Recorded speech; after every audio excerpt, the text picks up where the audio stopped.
Estamos en este momento en comunicación con Lourdes Palacio. Ella es familiar de personas perseguidas o privadas de la libertad por razones políticas en El Salvador.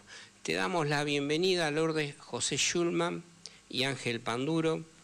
Queremos preguntarte, queremos que nos cuente acerca de modificaciones que se están dando en lo que es el código procesal o de penal allá en El Salvador, lo cual no sería para mejorar, sino sería para empeorar aún la situación de los detenidos, los presos. Hola, hola Ángel, hola estimado José, es un gusto estar con... Se cortó. ¿Se cortó? Hola, ahí ¿escuchan? está, ahora sí. Bien, saludos compañeros ahí en el estudio. Desde El Salvador les enviamos un solidario y fraternal abrazo y juntos y juntas en estas luchas por la paz, por la democracia y este día, curiosamente, que es el día de la felicidad, porque ¿cómo está ahora el planeta? ¿Cómo está la humanidad? ¿Cómo hay personas de una mente tan perversa que tienen sometido a los pueblos? Y nosotros como región latinoamericana, pues no escapamos de esa situación. Creo que el tema que ahora nos ocupa y que preocupación también nuestra, que son estas reformas a la ley, reformas a la Constitución en El Salvador, donde se instaura la cadena perpetua. Prácticamente es la pena de muerte para muchas de las personas que están presas en las cárceles salvadoreñas desde el año 2021, desde el año 2022, cuando empezó el régimen de excepción. Y esto obedece a muchos de los compromisos que justo este Estado salvadoreño ha asumido a través de este recién creado Escudo de las Américas, donde se comprometen estos presidentes a hacerle la venia a un señor tirano que por hoy está queriendo doblegar al mundo en su afán de controlar bienes naturales, controlar las vidas, controlar las sociedades, y esto lleva a esa acumulación de capital, acumulación de bienes, queriéndose apropiar indebidamente de todo ello, de nuestras tierras, del despojo de los territorios que estamos viviendo actualmente. Por eso es que creo que hay que basarnos en algunos conceptos que por lo menos a mí me llama la atención.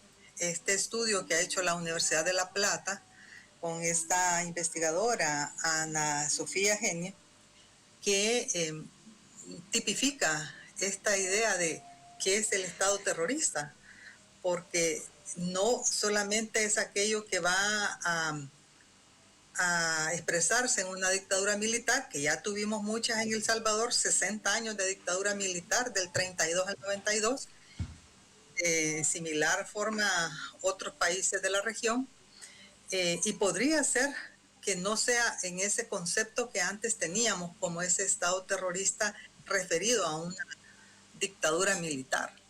Pero ahora, de acuerdo a esta investigadora, sugiere que el Estado terrorista designa a algo mucho más global. Es cómo se organiza el Estado para que sus aparatos represivos, el aparato jurídico y toda la representación política del Estado se vuelquen a esa forma nueva de controlar a la población, de controlar las sociedades y de tener también el aparato ideológico a través de sus medios, pero también a través de otros, de la sociedad civil, como son los medios de comunicación. Y por eso es que el tema del lawfare, que se ha venido dando en nuestro continente, tiene ahora en El Salvador la expresión de los presos políticos, porque mayoritariamente son personas que han estado vinculadas a funciones públicas en los dos gobiernos de izquierda o en las municipalidades o han sido diputados. Y yo señalo siempre que los dos expresidentes de izquierda de El Salvador ahora están con esta amenaza en tribunales salvadoreños. Dos presidentes de la Asamblea Legislativa que son del FMLN, el Frente Faramundo Martí para la Liberación Nacional, el partido de izquierda en El Salvador, son también quienes tienen estos casos. Pero como este Estado terrorista se nos está cortando la transmisión. Hola, hola. Ahí sigue, ahí vuelve. Ahí estamos. Creo que la señal es la que está. Sí, va y viene, pero se escuchó hasta la denuncia tuya de la persecución contra los expresidentes y ex dirigentes del Parlamento. Hasta ahí escuchamos sí. Perfecto. Porque son, digamos, esta institucionalidad que adapta, crea. Ahí se ¿Mediático? Ahí está. Bueno. Ahí bien, tranquilo. Y nos pone en la lógica de enfrentarnos a un aparato judicial que se presta para ello.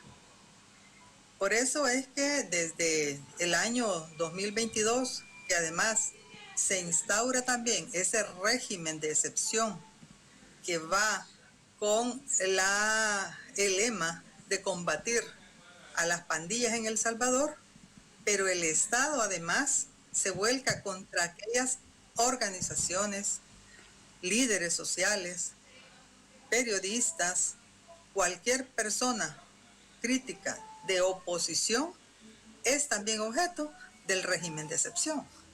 Entonces, por eso es que en esta definición de Estado terrorista, no solamente es el tema de la concentración de poder, ¿sí? Sino que cómo todo eso se vuelca en una forma sistemática de persecución, de encarcelamiento, de exilio. Y eso es lo que actualmente vive El Salvador.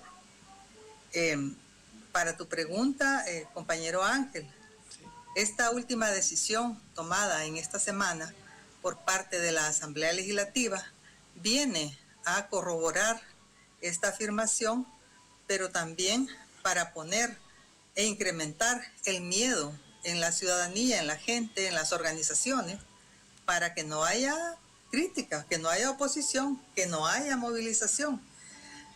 El concepto de aplicar la cadena perpetua para aquellos terroristas, ¿de qué definición de terroristas se habla en El Salvador? Porque entonces aquellos que ahora somos oposición y que luchamos por los derechos humanos, también podemos ser considerados terroristas, de acuerdo a la definición de este Estado, de este régimen que actualmente nos gobierna. Entonces, es preocupante, pero también condenable que ahora se esté queriendo hacer de esta forma sistemática del Estado ese aparato represivo que nos persigue y que mediante el lawfare y mediante el uso utilitario del sistema judicial, ahora hay decenas de compañeros presos políticos y hay miles de personas inocentes en las cárceles que con la modalidad del régimen de excepción han sido puestas en la cárcel, en la prisión política. El régimen de excepción, tal como dice la Constitución salvadoreña, se refiere a aquellos momentos excepcionales en que una medida que se tiene que aplicar cuando la circunstancia así lo demandara y puede ser prorrogable según la Constitución mientras las circunstancias se mantengan.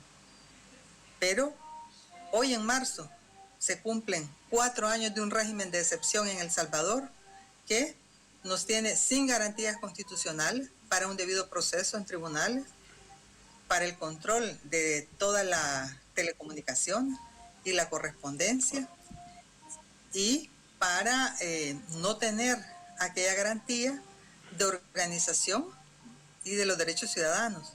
Entonces, ¿cómo puede un país, una sociedad vivir de esa manera? Un segundo, Lourdes. Dayana, ¿podemos poner en pantalla el texto que te mandé? Que es la información del ministro, que me interesa mucho analizarla, a ver.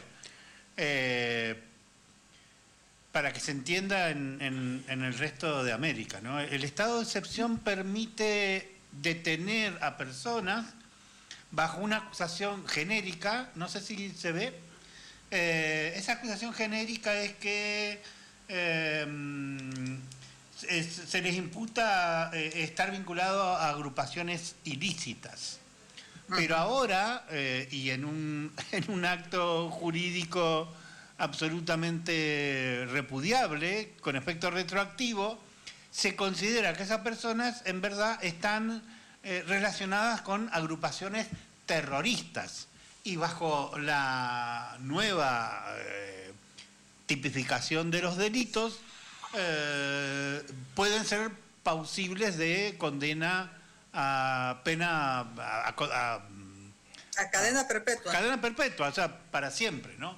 Entonces, para que se entienda, no se necesita imputar una acción, un acto, sino que se los imputa de una condición. La condición sería que están vinculados a un grupo ilícito. Ahora ese grupo ilícito se lo denomina terrorista y entonces por esa condición se los puede condenar a perpetuidad. Esto es como un salto hacia adelante en la liquidación de cualquier norma, cualquier principio del derecho. Recordemos, los principios más elementares del derecho es que nadie puede ser condenado si no es acusado por algo tipificado previamente por delito, que tendrá derecho a una defensa, a un jurado imparcial, etcétera, etcétera, ¿no? Creo que con esta última decisión del ministro Villatoro, que es muy importante alertar que está hecha en el marco de este escudo para las Américas, en el cual pronto tendremos novedades en la Argentina, en Chile, en Ecuador, en el resto de los gobiernos cipayos, que justamente se han comprometido a actuar como uno solo, ¿no? ¿Está bien lo que interpreté del decreto este? Sí, es correcto, José, y por eso es preocupante que aquí en El Salvador, si bien es como el laboratorio donde se están poniendo a prueba estos instrumentos de este Estado terrorista, bueno, el régimen de excepción que tiene 4 años, ahora viene prácticamente una pena de muerte, porque hay gente aquí que no va a ser ni juzgada. Mira, hay 4 años de sindicalistas, de los 4 sindicalistas que están presos desde el año 2022, desde marzo, sin ni siquiera una audiencia preliminar. Entonces, esa gente que ni siquiera tiene ahorita una condena, entonces está ahí por siempre. Pero además ahora lo amarran con este tema de la cadena perpetua.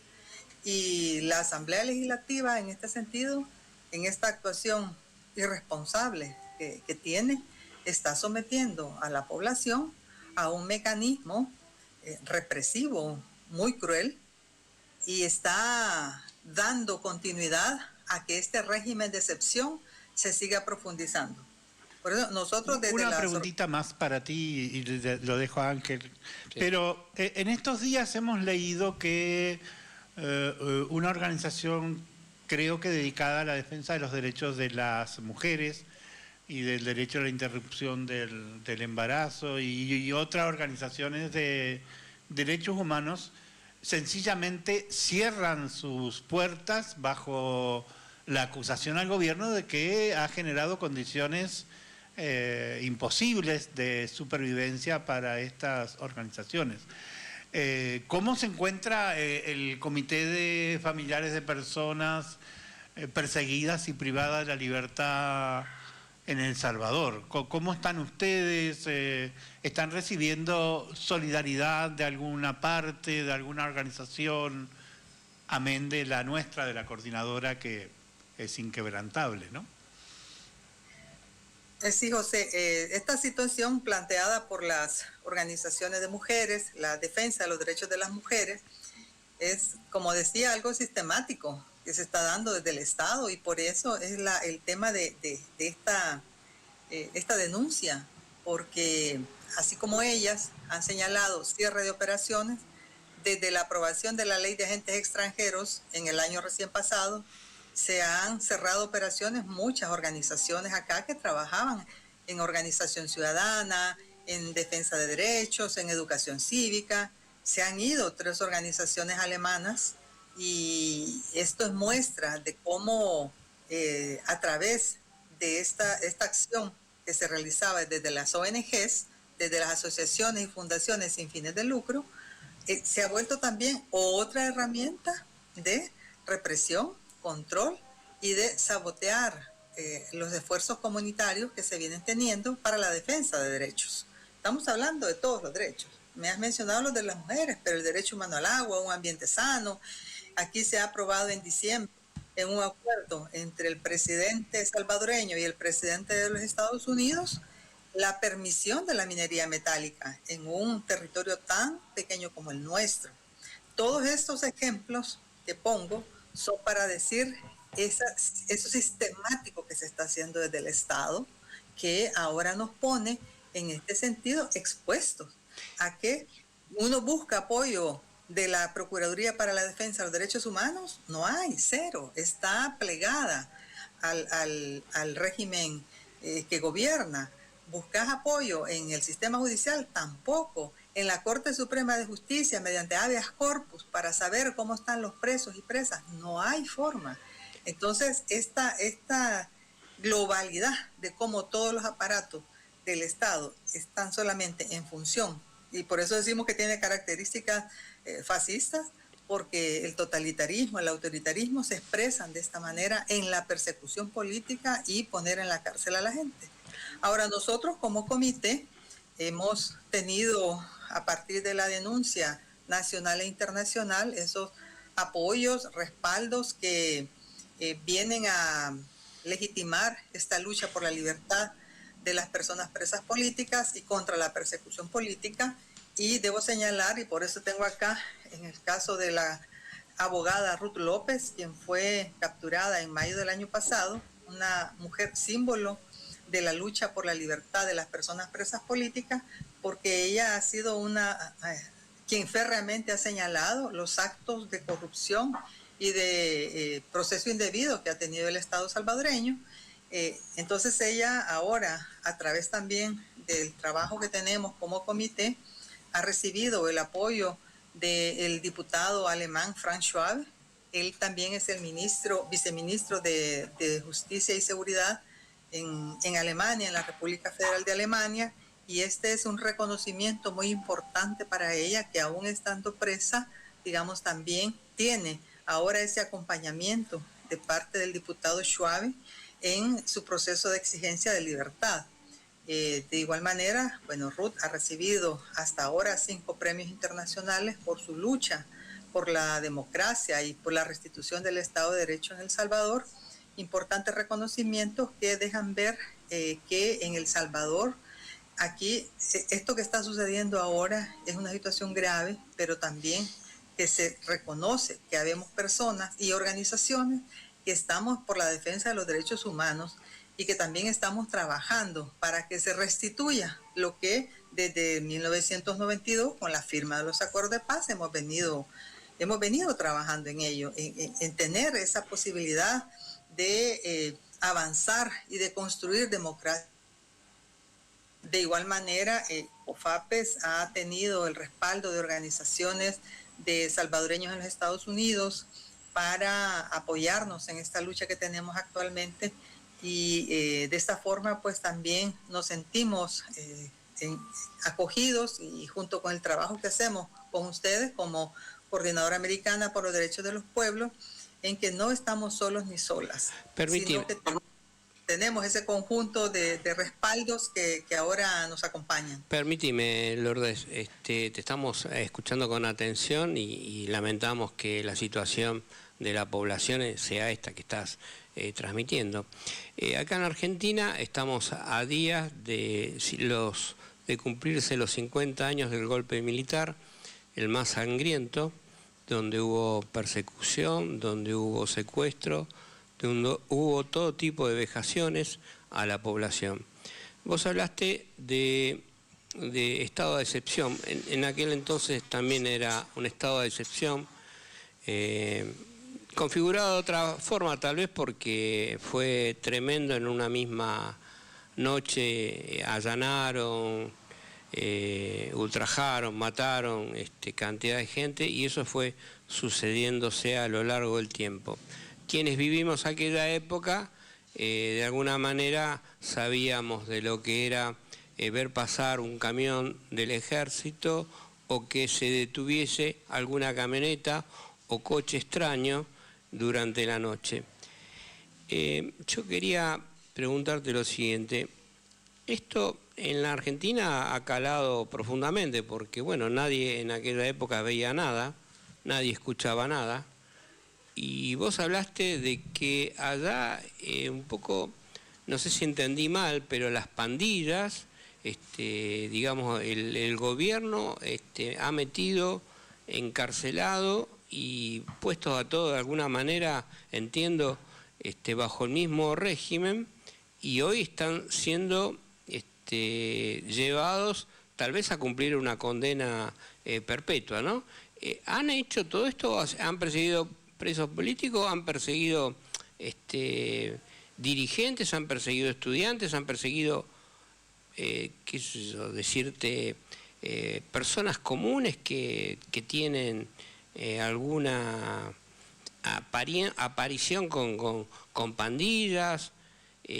Han creado todo este estado que la población se confunde y ya no sabe ni dónde meterse, ¿no? Porque esto sucede así, ¿no? Acá yo recuerdo, era joven, pero recuerdo que a veces te apuntaban con un fal en medio de la noche y vos no sabías ni de dónde venía eso, ¿no? Entonces, ¿cuál es el verdadero? La población común, digamos, que la que no tiene militancia, la que no está de alguna manera involucrada o tiene una opinión política formada, está siendo encerrada y está hoy día a paso de ser condenada. ¿Podrías aclararnos esto? Sí, bueno, la población en general está paralizada, neutralizada por el miedo. El miedo que le infunde un régimen de excepción, porque cualquier cosa que se haga o exprese le aplica la cárcel. La cárcel con régimen de excepción que no respeta el debido proceso. ¿Qué sería cualquier cosa? Cualquier cosa. Sí, eso exacto. No. Entonces, el miedo es lo que tiene hacia las personas. Ahora, en los últimos meses, puedo decir, esto ha ido cambiando porque se acercan las elecciones, que serán en febrero del próximo año, y estamos ya a 11 meses de decisiones en relación en la Asamblea Legislativa, que ahora le da todo el poder al Ejecutivo y también poder tomar decisiones a nivel local en el tema de los alcaldes. También es elección presidencial. Saben que hasta eso fue con una reforma indebida, porque no lo permite la Constitución salvadoreña la reelección, pero con esa mayoría legislativa pudieron cambiarla como quisieron y ahora hay reelección indefinida y eso plantea para febrero del otro año elección de esas autoridades. Quiero decir que hacia esa ruta puede ir cambiando esta situación y a partir de dos muy importantes informes que en breve quiero mencionar, el informe que presentaron los expertos en la jornada de sesiones en Guatemala hace 2 semanas, donde se tipifica la destrucción del Estado de Derecho para legalizar y normalizar el horror que está pasando en El Salvador. Ese informe señala claramente los crímenes de lesa humanidad que se han cometido en El Salvador en los últimos 4 años. Ese es un informe. Pero el otro informe importantísimo que es necesario difundir lo más que se pueda es el informe que trabajó la organización Cristosal, donde refleja el proceso de criminalización y persecución política en El Salvador desde el año 2019 al año 2025. Y ahí están, con los ejemplos, con los testimonios, los casos de persecución política y cómo el Estado se adaptó para cada uno de los casos para criminalizarlo. Entonces creo que está saliendo a la luz todo lo que indebidamente se ha hecho en El Salvador, lo que está pasando en El Salvador, y eso de alguna manera en estos meses ha ido moviendo la opinión pública y también a la opinión de las personas. Bueno, Lourdes, tenemos el tiempo corto, el programa es limitado, es 1 hora que tenemos de programa, pero queremos desde acá darte el mayor del apoyo que podemos darte, saber que tienen este espacio como para pronunciarse, denunciar o hacer lo que ustedes de alguna manera nos sugieran. Y vamos a seguramente tener nuevas comunicaciones, te damos las gracias, yo de mi parte te saludo y vamos a volver a hablar. José te va a despedir y gracias. Bueno, excelente el informe. Vamos a colocar en los comentarios de YouTube los informes que has dicho. Lo vamos a también socializar en algunas redes y páginas a las que accedemos. Lo que queda claro es que a 50 años del golpe de las dictaduras en el sur, las diferencias entre dictadura y gobierno civil se han desvanecido, las diferencias entre dominación democrática y terrorismo de Estado se han desvanecido. Y bueno, también es cierto de que se han desvanecido las fronteras entre los pueblos porque cada vez más hay compañeras y compañeras en el continente que entendemos que la lucha es una sola y que, como decía al despedirse Demetrio de Madres, ¿no? Bueno, nosotros estamos para las luchas imposibles, que para las demás ya hay mucha gente. Un abrazo enorme y seguiremos sosteniendo y apoyando la lucha del pueblo salvadoreño. Bueno, muchas gracias. Muchas gracias. Gracias, José. Gracias, Ángel. Estamos siempre en contacto. Saludos. Saludos.